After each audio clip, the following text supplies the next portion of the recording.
It's noon on Thursday, everyone. I'm Leanne Young. We're here in the CBC newsroom in Vancouver. I've got your top stories from around our region. Another unsettling day for students and staff at several Coquitlam schools. RCMP say more threats were made today. Students were put in a hold and secure protocol as officers investigated. It comes after 8 schools in the district were placed under lockdown yesterday after someone phoned in a series of threats. Mounties say the threats started around noon. So I can confirm that we had varied different types of threats at each of the sites, and that we're actively working to investigate and determine any linkages between them. Now, all of the schools were eventually cleared and no one was hurt. We're still waiting for an update today. The agencies there working to determine the source of those threats. Coquitlam RCMP will be giving an update at 1 o'clock this afternoon, and we'll bring you those details as we get them. Charges for a man accused of killing an Abbotsford woman last month have been upgraded to first-degree murder. The death was discovered mid-January after police were called to a hotel room in Abbotsford along Marshall Road.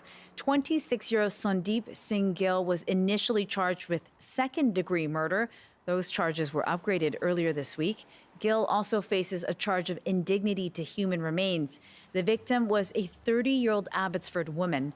For now, police say this was not a case of intimate partner violence. And Surrey's police chief is responding to the province's latest move to fight the wave of extortion crimes. This week, Premier David Eby announced a new community advisory group. The group is tasked with closing the communication gap between police and the public. Chief Norm Lipinski says the group is one part of the force's efforts to connect with the community. I meet with community leaders, and of course, we have a very robust communications campaign to the community as far as website is concerned, attending the forums, my speaking engagements with the media, et cetera, et cetera. But again, nothing is perfect, and we can always improve. And I think this group that's going to advise both the community and the various police agencies, I think is very positive. Within the next 2 weeks, police leaders from Manitoba, Ontario, and Alberta are expected to meet in Surrey to discuss the extortion crisis. Well, you may have noticed it is warm out. Temperatures records fell across the province on Tuesday, and this season could be Vancouver's first snow-free winter in more than 4 decades. Even the grouse grind has opened much earlier than usual. Environment Canada says an unseasonably warm air mass is responsible for the spring-like conditions. And while some are welcoming the warmth, others are still hoping for some snow. We are so happy to have a really nice, warm weather this time of the year. We are lucky here in British Columbia. Yeah. No winter. It is pretty crazy that it's February and there's no snow up there. I'm actually kind of sad for my friends who ski and snowboard. I have been really liking the warm, but it's kind of weird not having the snow and the cold. The kids want to see snow. It was part of the promise of moving to Vancouver that we would see a little bit of snow. We remain hopeful, but it might have to wait till next year now. Questions remain about how this weather may impact the snowpack, stream flows, and reservoir levels. Environment Canada says there does not look to be any snow, though, in the short-term forecast. So it's more beach weather versus putting on your skis. That's it for me for now. You're watching CBC News BC. Up next, BC Today with Michelle Elliott. I'm Leanne Young. Thanks for watching.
Good afternoon. Thank you for joining us. The federal government is bringing back electric vehicle rebates, but it is scrapping an EV mandate on new vehicle sales.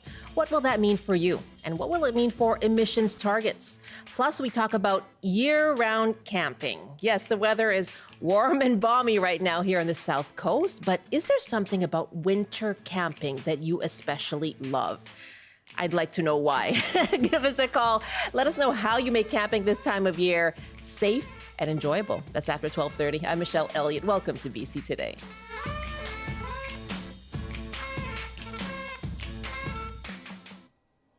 Thanks for joining us on CBC Radio 1, CBC Television, and live streaming as well. And you can call us now on our top story. Canada is scrapping its EV mandate, but bringing back EV rebates. What will that mean for you? And what do you think it will mean for Canada's emissions targets? You can give us a call, 604-669-3733, 604-669-3733, or 1-800-825-5950. You can also hit pound 690 on your cell phone. Our email as well is bctoday@cbc.ca. This morning, Mark Carney announced a $2.3 billion EV affordability program. Canadians who purchase or lease a battery electric or fuel cell electric vehicle will receive up to $5,000 and up to $2,500 for plug-in hybrids priced up to $50,000. To support the Canadian auto industry, this $50,000 cap will not apply to Canadian-made EVs or Canadian-made plug-in hybrids. And those incentives will only apply to vehicles produced in countries with whom Canada has a free trade agreement.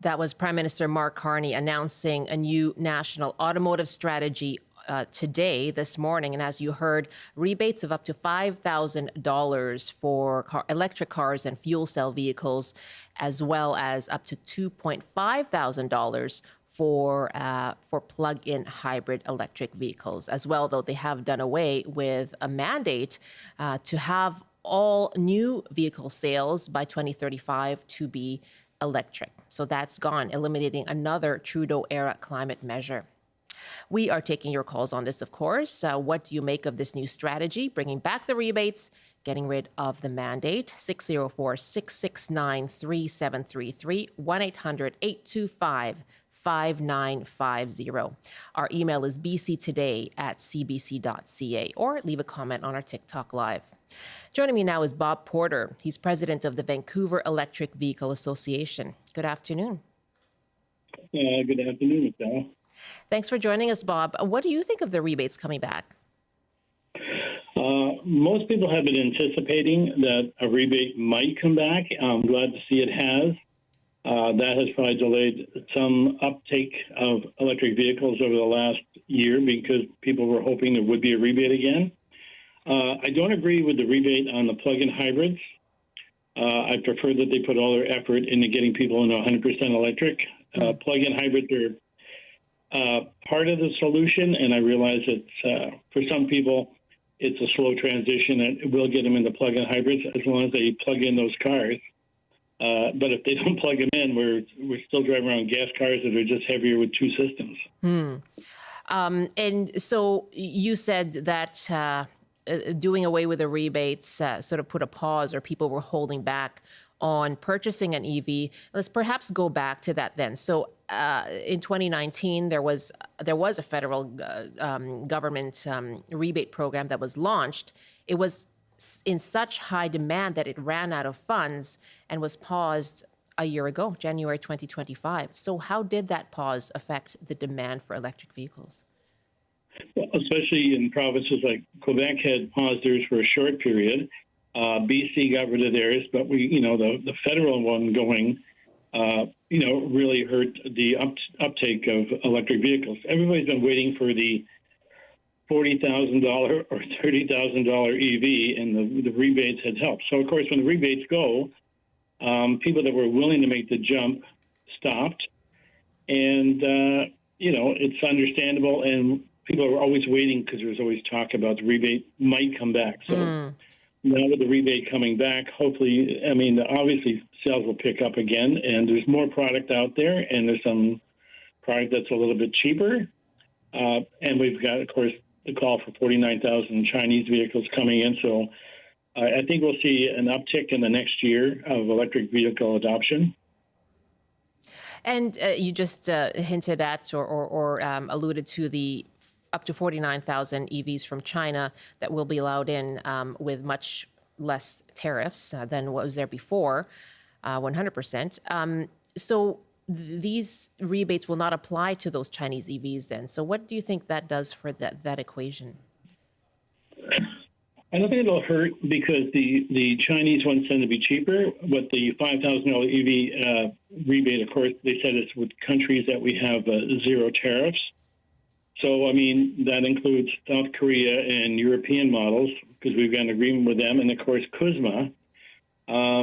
So the interesting aspect to that right now is the $5,000 rebate would be on electric cars coming from the U.S., but with Kuzma coming up in, the middle of this year and Donald Trump talking about he could care less about it, if we end up in a sort of a situation where the zero tariffs on automotive vehicles drops, the question will be, what electric vehicles will we be buying? And that's why organizations like Viva and some of the other electric vehicle associations have been pushing for getting some of the cheaper European models in. Because the two barriers for most people seem to be price. They keep waiting for this cheaper electric vehicle. And, of course, the ability to charge up at home, which is an issue for some people in large centers. And what do you think is the likelihood of more European models coming? Well, we keep hoping. People have been asking, like, Volkswagen brings in the ID4, and they've got an ID3 and even working on an ID2. So those are smaller, cheaper cars. And Canadians tend to like smaller cars. U.S. is sort of a big SUV truck sort of climate down there, whereas we still like our smaller electric cars and smaller cars in general. So if we could get some of the other ones, Renault makes a little Renault 5, which might be very popular here. So if we get some of those less expensive cars in, they would give more product for people to look at. And we got the Chinese cars coming in, which we don't know who or what, probably BYD or Geely or Chery. Those are some of the big guys from China. But if we get some of the less expensive European cars in, that would be terrific. Now, BC also had its own rebate program that was paused last May. I've reached out to the Energy Ministry to see what kind of reaction they would have. I'm still waiting for a statement. But what do you think that might mean for BC's own electric vehicle rebate program? I'm not expecting anything. Premier EV's talking about, budget cuts and things. So I don't expect any money to be put into a EV program here in the line of rebates. It's a shame because BC has been really the leader. We've had a better adoption rate than California. California has been the huge push for EVs in the U.S. About almost half the sales in the U.S. had been in California. And between Quebec and BC, we've been the two major players. So, we're still hoping adoption is still happening. People are still buying electric cars even without the rebates. But I think people always wait. You're always waiting for that sale, right? You're always waiting for something you want to go on sale. So $5,000 is a big advantage for people to take. People want to take advantage of that, and I'd be waiting too. So if I thought a rebate was coming back, I would have waited too. So I'm hoping that when this is initiated, that we start seeing a good increase in sales. So with the Chinese cars coming in, I think we'll see a renewed adoption of electric vehicles. Bob, I just wanted you to hold the line. We are taking calls on this, asking people what they think of rebates coming back, the federal rebates coming back, and as well the electric vehicle mandate essentially being scrapped. Our numbers again, 604-669-3733, 604-669-3733. And this was also part of a broader auto industry strategy, right, that was announced by the Prime Minister today. And Brent is on the line from Quadra Island, who with a suggestion with regard to the rebates and what it means for the Canadian auto industry. Hi, Brent, go ahead. Yeah, great idea, but it's increase the rebate and make it apply only to Canadian-made cars. And if it goes against CUSMA, it is a powerful incentive for the U.S. to negotiate seriously on CUSMA. And it should also be applying to hybrid cars, which represent a huge drop in environmental footprint and oil dependency. Okay. We heard earlier from Bob about the hybrid cars. But Brent, thank you very much for that point. I want to ask you, Bob, about that. You know, what does this mean overall for the Canadian auto industry? The Prime Minister did talk about essentially making that a big priority, having Canadian vehicles, EVs made here. But how likely is that prospect? Well, my big hopes is that Korea has opened to bringing manufacturing here. Mm-hmm. So I am hoping that Kia or Hyundai, when they come, that maybe they'll start building electric cars right now. But the only thing we're building that's actually a full electric is Stellantis in Windsor, Ontario. That's building the Dodge Challenger or Dodge Challenger. I think it's a Charger, Dodge Charger, which is 100% electric. Most of the other production is like Honda and Toyota that's building hybrids and plug-in hybrids. So we don't, I mean, Volkswagen is building in Ontario. So I've got hopes that they'll continue, and maybe this $5,000 rebate will help speed things up for them to start building the ID4s here. They've got we got a couple of battery plants under construction in Ontario. So, I mean, we are going ahead on many levels. But as far as electric vehicle production in Canada, it's pretty slim right now. Bob, really appreciate your joining us. Thank you very much. Thank you for having me on. Good to talk to you. And we're going to take your calls. That's Bob Porter, president of the Vancouver Electric Vehicle Association. And we are taking your calls. Well, there will be no mandate to sell only electric vehicles. There will be a return of rebates on EVs. What do you think of that? What will it mean for you? What will it mean for our emissions standards and targets here? 604-669-3733. Joining me now with more reaction to this is Joanna Kyriazis, the Director of Policy and Strategy at Clean Energy Canada. Joanna, thanks for being with us. Thanks so much for having me. Let me ask you specifically about the repeal of the electric vehicle mandate, which would have required all new sales of vehicles in a decade to be electric. So that is now gone. What do you make of that? Yeah, well, the government's decision today was that we will be replacing that EV sales mandate with strict tailpipe emission standards that regulate the pollution that come out of the vehicles that car makers sell here in Canada, which is a similar policy that also helps to drive us towards more electric vehicles here in Canada.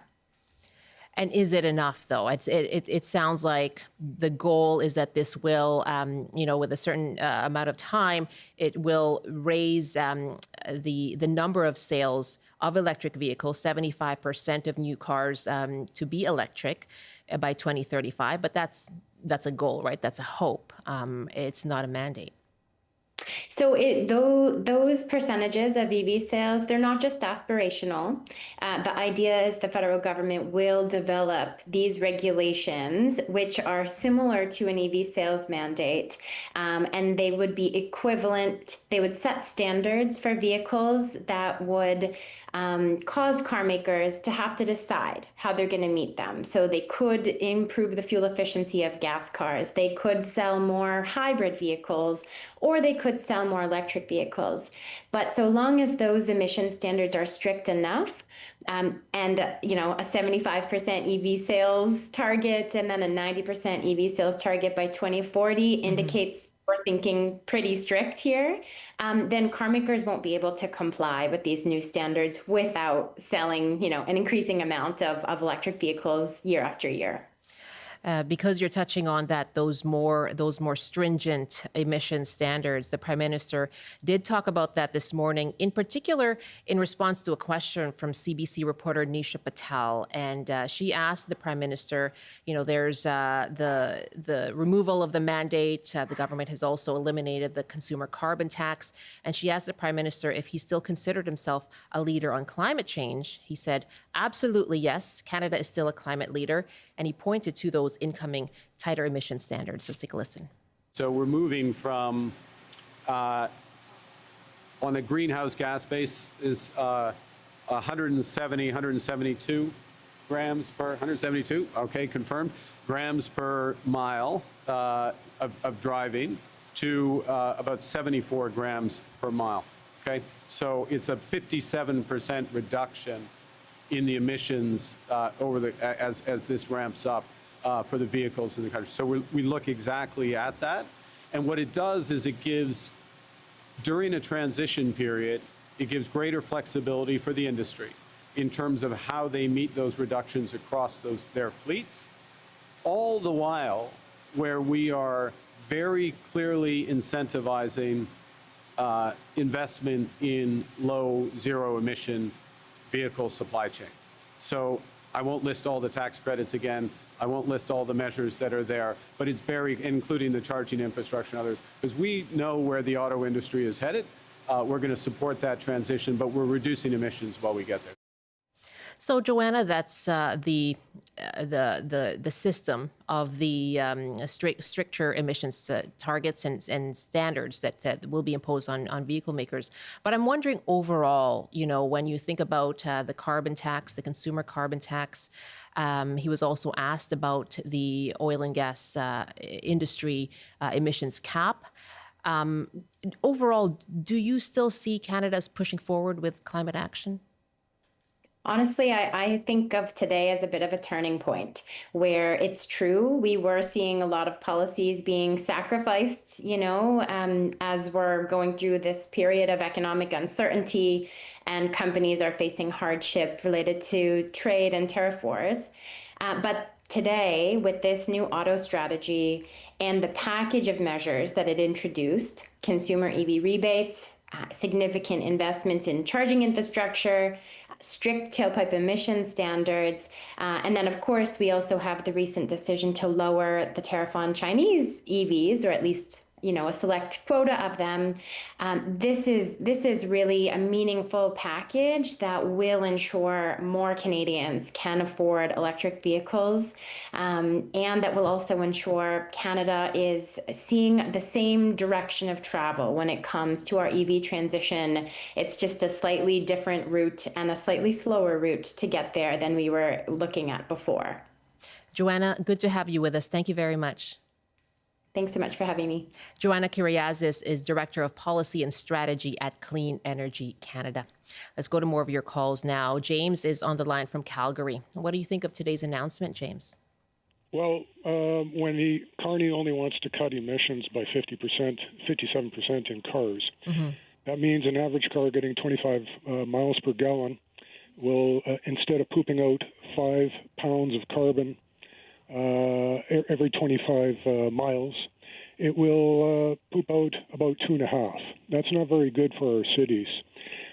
Furthermore, in a reference to Carney's Davos speech, I would suggest Carney put up another sign in the window here. We should have maintained the EV mandate in order to distinguish ourselves from the Americans, like our healthcare system. And the incentives will inflate the costs of EV vehicles. Manufacturers will jack up those prices because they know there's incentives out there. And this will not help out the less wealthy people. Less wealthy people cannot afford $50,000, $40,000 for an EV, even with an incentive. We need cheaper cars, and the incentives, I think, should be passed on to the Chinese vehicles as well that are coming into the country. Okay. James, good to hear from you. Thank you very much for the call. Scott, next in Victoria. What do you think of the rebates coming back and the mandate going away. Scott? Well, absolutely. It's definitely going to drive the EV market, as I was driven by it too. A vehicle is your largest depreciating asset, so I never buy new until I realized the government was going to give me $10K off the vehicle. So I went to Vancouver before there was a Tesla dealership in Victoria and bought a Tesla just based on that $10K rebate. It was, federal and provincial. So, Yes.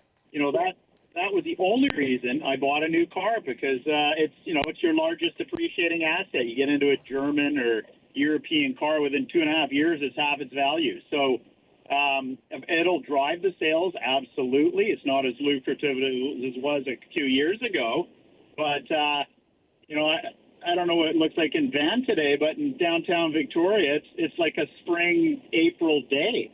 So, It looks like that here too. Scott, thank you very much. And yeah, so at that time, you had the federal rebates as well as provincial of $4,000. And so, yes, an incentive for Scott there.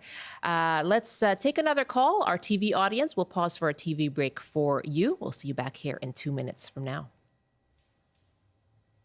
Right now at 12:27, let's go take another call here on electric vehicles and what you think of the return of rebates and the elimination of the EV mandate. Hi, Jane. Jane is calling us from Aldergrove. Welcome. Hi. Hi. What do you think of the rebate, Jane? Well, I think it's great. We actually had an electric car, but we live in the Caribou, and electric cars just did not work for us. Sitting in the cold, waiting for it to charge, and you lose so much power in the winter. So we have gone to a plug-in hybrid, although Bob said that he wasn't in favor of them. We love our car, and when we've got it charged, right now I'm sitting in it, and I have 154 kilometers per liter. Well, and so, Jane, you're making the argument, and that's probably something that's relatable to others as well, that if you're outside an urban area, you may not be able to rely on a fully electric vehicle. That's the argument that you're making, right? And that's your experience. Yeah, that's right. Okay. Jane, really good to hear from you. Thank you so much. Okay, thank you. Glad to have you. Brent next now in Beasley. Hi, Brent. What do you think of the rebates coming back? Actually, I think it's really a silly idea because we don't have enough electricity, period. It's that simple. It's simple math. A rapid charge EV draws as much current as a house does overnight. We're heading in the wrong direction. Our electrical grid is stressed to its edge. We're getting power from the States. We don't have enough electricity to charge all these EVs are proposing. I would suggest that they keep on talking about hydrogen power, but they keep going away from it. And I think that's where we should put our money. Brent, thank you very much. And that was something that the Prime Minister talked about there when it comes to trying to increase electric capacity. But I take your point as to where is this electricity going to come from. Thanks very much for the call from Beasley. That's Brent joining us. And we have some more emails now on your reaction to the return of electric vehicle rebates from the federal government. Don writes, okay, on the point about plug-in hybrids. I disagree with your speaker, Bob. Plug-in hybrids save gas every day. With 70 kilometers driving on battery every day, I haven't used my gas engine for weeks. Randy writes from Burnaby, it is a move in the right direction. Tax the gas heavily and use the carrot and the stick at the same time. $3 a liter of gas should put a dent in the recreational use of carbon fuel consumption. Mandate, it was and is and will be unenforceable until the carbon fuel lobbyists stop swaying our politicians and the media narrative, so no great loss. Tighter emission standards, our Prime Minister is not being truthful. Sad, but expected. Thank you for your emails. bctoday@cbc.ca. You can keep sending your reaction to the federal government bringing back electric vehicle rebates, doing away and scrapping the electric vehicle sales mandate. Lots of coverage on that throughout the day here, of course, on CBC. Right now it is 12:30. You're with BC Today. I'm Michelle Elliott. Thanks so much for being with us. And coming up, We're going to talk about year-round camping, and probably a good day to talk about it because today would be a good day to go camping. Not quite the winter weather here on the South Coast, but we'll ask you if you specifically enjoy winter weather camping. Love to hear from you. We'll talk to a camping expert coming up in our next half hour. Right now, it is time for a CBC News update, and here's Rob Zimmerman. Good afternoon. Several schools in Coquitlam are under hold and secure protocols after more threats were received this morning. Yesterday, threats led to the lockdown of 8 schools in Coquitlam and Port Coquitlam. Police have not released details, but will release more information at 1 o'clock. No arrests have been made.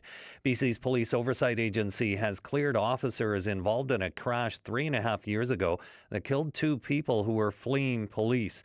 The civilian watchdog says officers tried to stop the speeding Acura in Abbotsford using a ramming maneuver. The stolen vehicle was linked to a double homicide.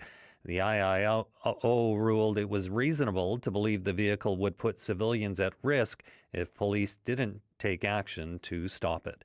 And as we've been hearing on the show, Prime Minister Mark Carney has announced new policies for electric vehicles. He says the government will offer $5,000 toward the cost of a new EV and $2,500 for plug-in hybrids.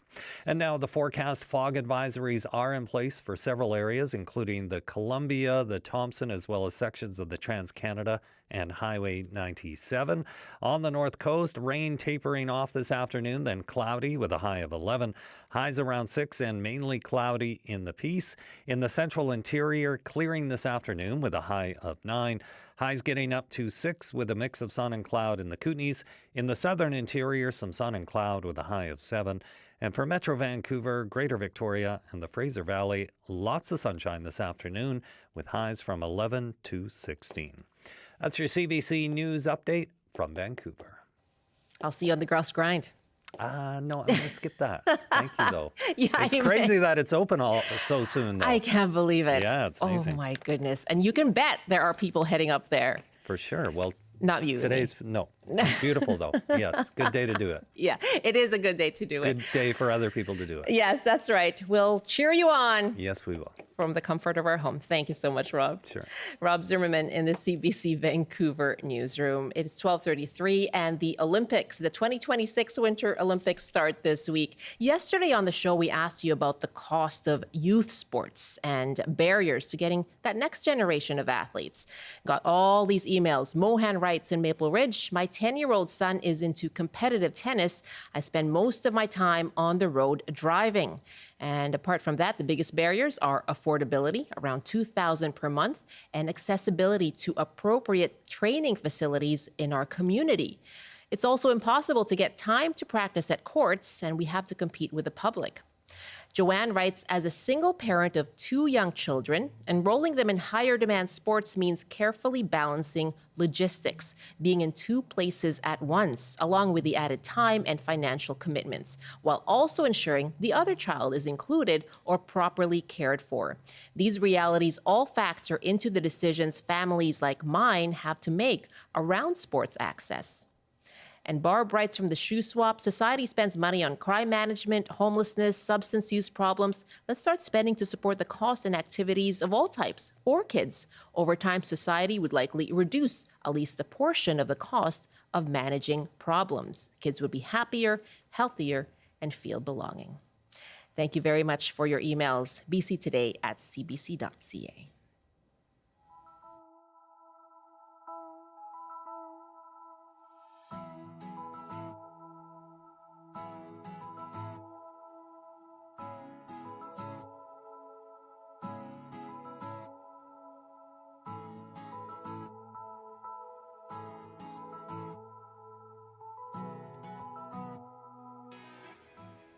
$12:35 now. You're with BC Today. I'm Michelle Elliott. Thanks so much for being with us on this. Yes, not exactly typical winter day here in Vancouver. It is certainly balmy. It will be colder next week. We'll cool down over the weekend, and then we'll see a cooler and wetter pattern dominating next week and potentially beyond. We may see some snow on the local mountains, but we want to hear about your own year-round outdoor adventures, camping adventures in particular. Are you an all-season camper? Is there something about winter weather camping specifically that you love? Please make the case for us. You can give us a call, 604-669-3733, 1-800-825-5950. Again, 604-669-3733. 1-800-825-5950. You can also just hit pound 690 on your cell phone or email us, bctoday@cbc.ca. And if you're on TikTok, you can leave a comment there.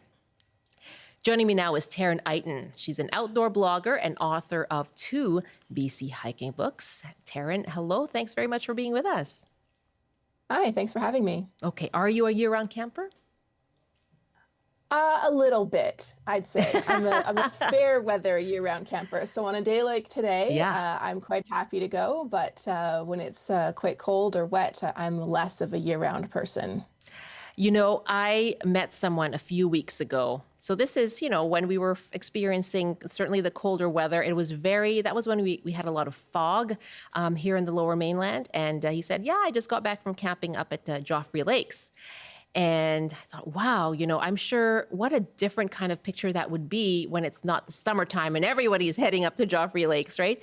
So I wonder, for someone who does enjoy winter camping, is that part of the draw that perhaps there are fewer people to contend with? Absolutely. Yeah, it's, especially in the backcountry, there's way fewer people to contend with. Even if for drive-in camping, while there are a lot less parks that are open in the winter, the ones that are open are not nearly as busy, which can be quite nice. But of course, then you have less facilities available in the winter, and in the backcountry, sleeping in a tent, up in the mountains at sub-freezing temperatures, it's a lot of preparation involved.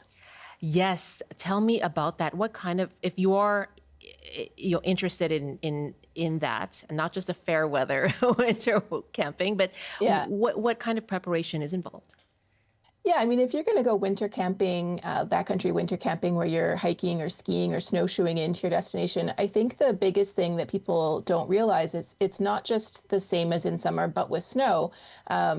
The dangers are a lot greater, and which is not to say that you shouldn't go. You should just be prepared for these dangers. So, you need to keep in mind things like possible hypothermia, route finding in the snow is a lot more difficult. And the big one that we unfortunately hear about in the media, so far not so much this season, but many winters, is avalanches. It's really important to take an avalanche safety course. And avalanche.ca is a great resource for that, for finding those courses. As well, icy conditions. It may be deceptively warm, and you may not realize how icy things might be.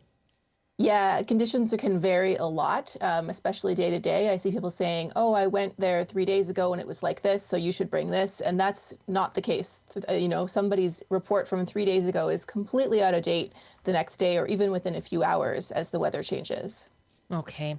What about equipment? How does that change? How does that differ from summer camping?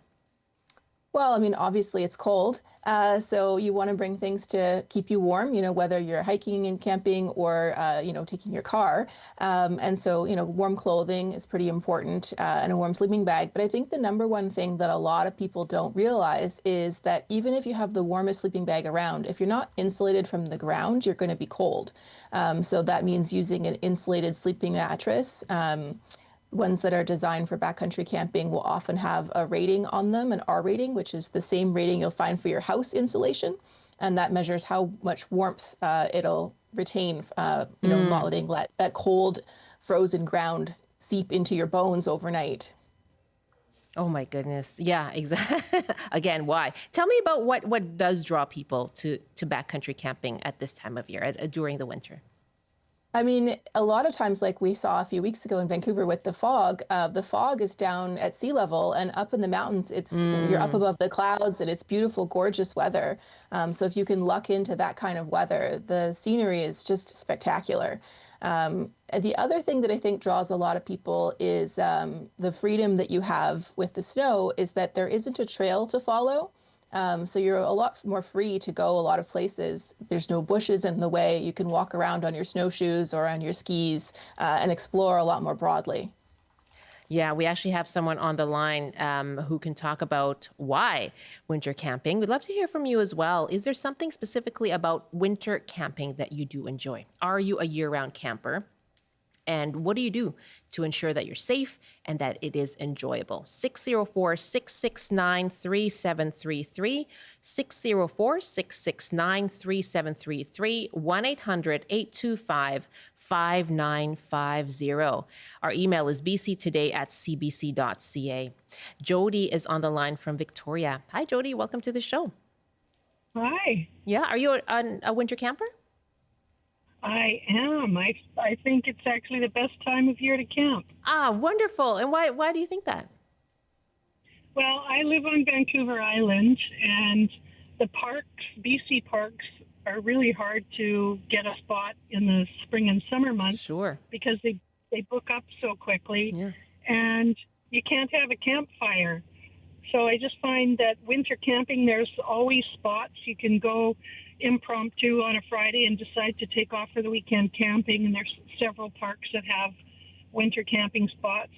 And the best thing about it is you get that nice cold brisk air, but you can build a nice campfire and sit around the campfire and have hot dogs and marshmallows if you eat that kind of stuff.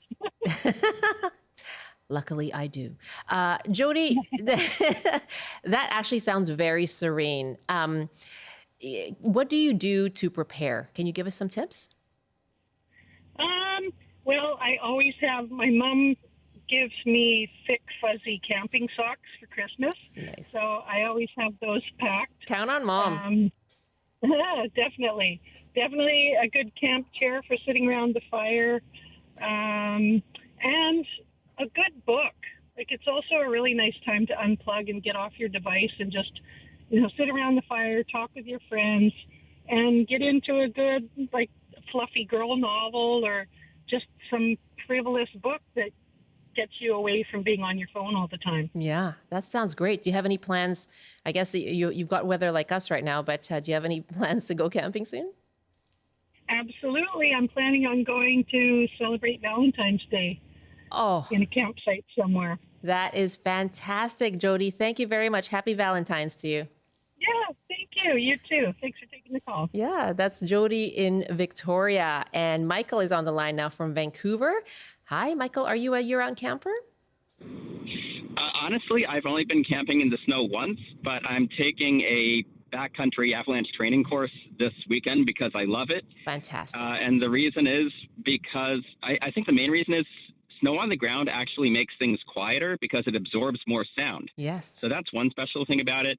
You see animals you wouldn't normally see, and the stars are clearer often in the winter because there's less turbulence in the air, there's less dust in the air, and if you're interested in star photography, your camera will work better in colder weather. There'll be less noise in the photos. So, oh, really? Few random reasons why I look forward to doing it more than I have. Oh, that's fantastic. So you've gone once. It sounds like you plan to go again. Yeah, I'm taking steps to do it more. You're taking steps. You're taking the avalanche safety course, which is an excellent, excellent step. I understand you're a physicist, Michael.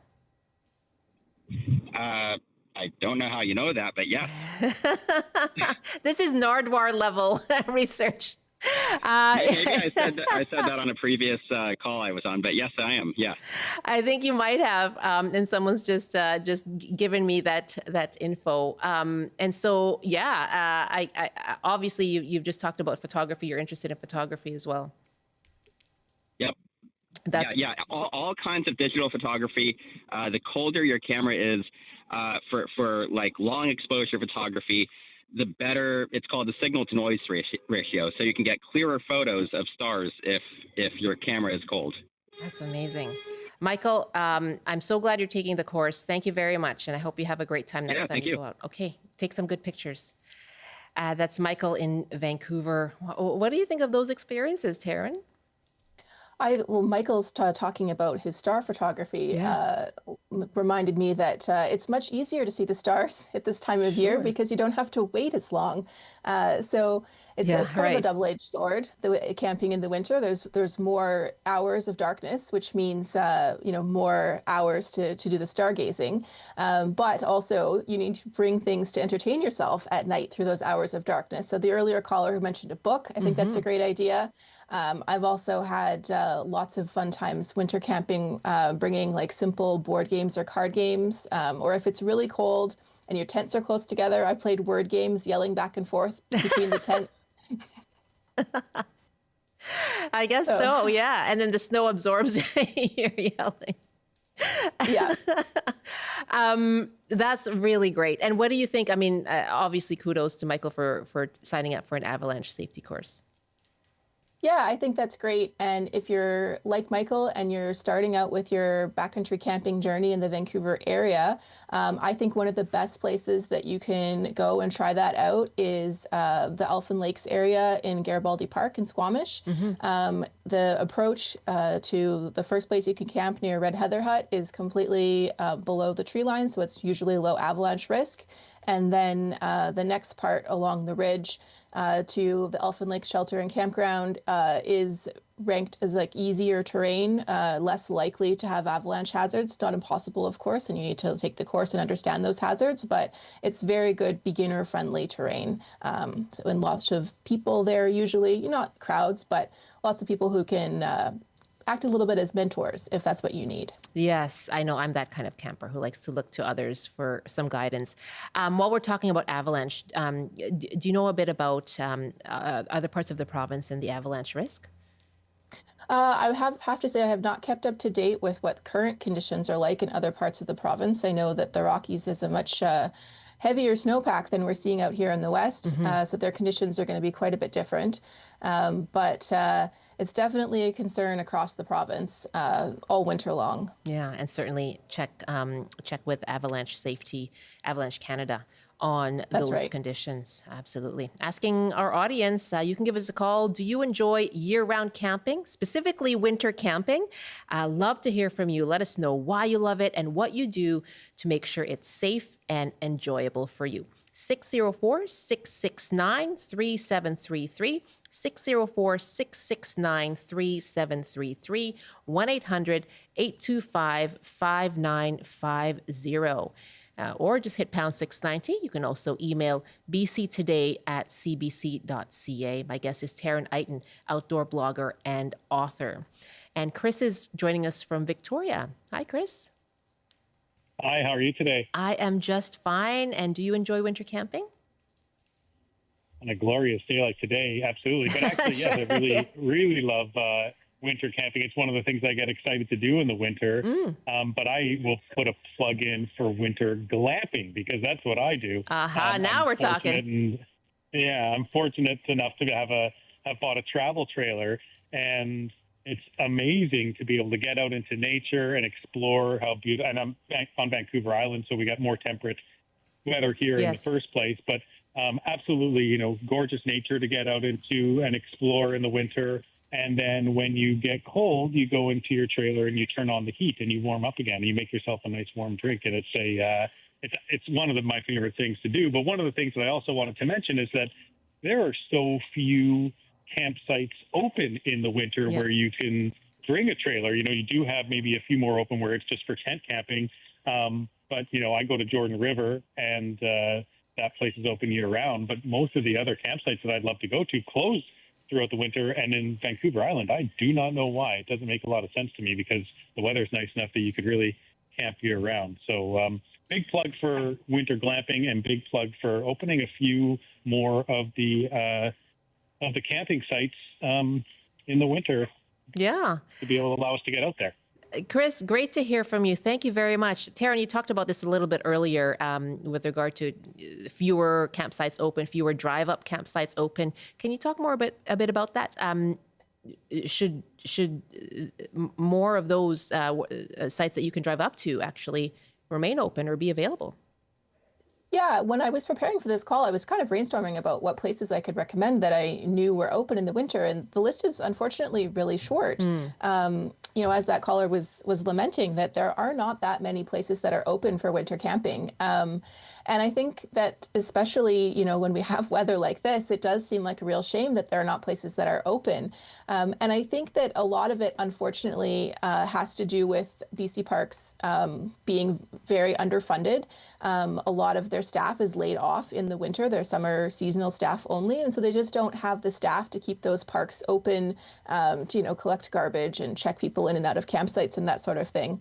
And then the other factor is, yes, we do have mild weather normally on the South Island and the Lower Mainland in the winter, but it does get below freezing, and keeping things like water and toilets running in the winter is a real challenge.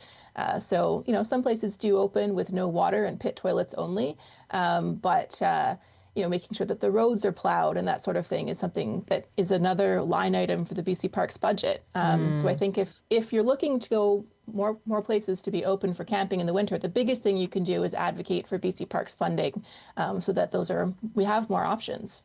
That's really interesting. Thank you so much for the call from Victoria, and we are going to stay on the island. Shelley is on the line from Ladysmith. Hi, Shelley. Welcome. Hi, thank you for taking my call. Yeah, what are your thoughts on winter camping? Well, I think it's very romantic and pristine, and presents a really great opportunity for those who are prepared. But I have a friend who works for search and rescue, and one of the things that he and his colleagues encounter with people who are embracing winter camping is that they may often go into the outback country where they've been in different seasons, and they're not thinking about how different it's going to look in the winter. So folks head out, and it's great on the way out, and while they're out there, the weather changes quickly, and suddenly they are trapped. They can't get out. There's been heavy snowfall overnight. They wake up to a completely different landscape. And winter camping presents very unique challenges for extracting campers who are stuck. So search and rescue resources can get stretched pretty thin. So just, common sense, think about it. I think that sometimes the thought of winter camping may supersede people's ability to actually do winter camping. Those are my thoughts. Yeah, a really important thought, Shelley. Important reminder. And yes, more challenging for those search and rescue volunteers as well. How can people prepare for changing, unpredictable weather, Taryn? I think the biggest thing to do is to really keep an eye on that weather forecast. Use a couple different sources. Make sure the weather forecast you're using is not for the city that's near the mountain you're going, but for the mountain. And then to plan for the worst, to look at the worst case weather scenario and plan for it to be even worse than that. So bringing warmer clothing than you think, more waterproof gear than you think. And I think that the thing that you always should have in the winter is you should always have some kind of traction device, whether that's snowshoes, micro spikes, or skis, because you never know when you're going to need them. And you should also always have a shovel. It can be helpful for digging a shelter, for rescuing from avalanches, or for digging your car out of the parking lot when it snowed more than you thought.